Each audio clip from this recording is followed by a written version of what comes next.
Lemina taki yodotana Teyataga twetoya koka Tatu yuma atbuya Tinyala baui hindona Chapu ataka pola muda Nanti kuiwe kela lihigo Yata sati ne mekila Kane bule ke loya Wa uwe tegala ye kepa Nina Kuya Tinya ye dale akelina Iya Tatami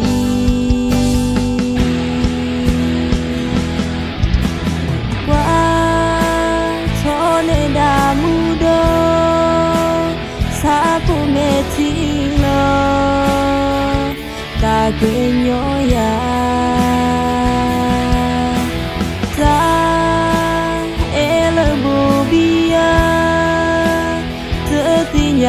Mina Nujana Petro Sakwitiya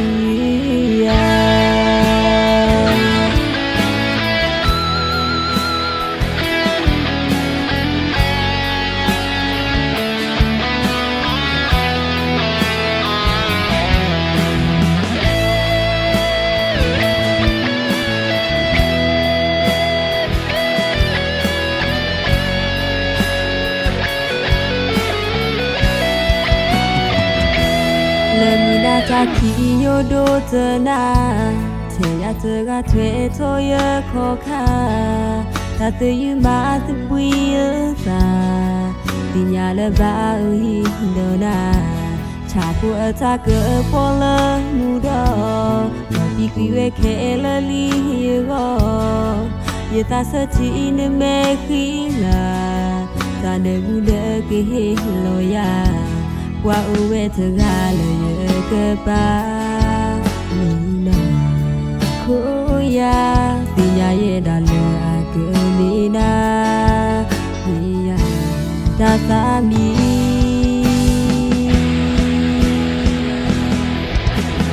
Wa Chone da mudo Sapu metilo Ta kenyoya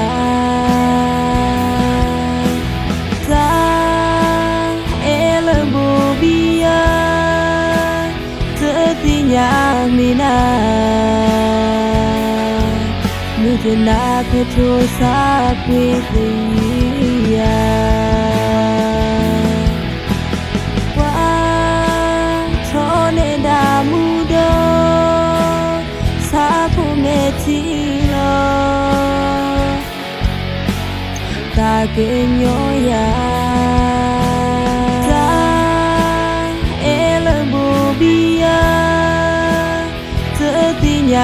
Mina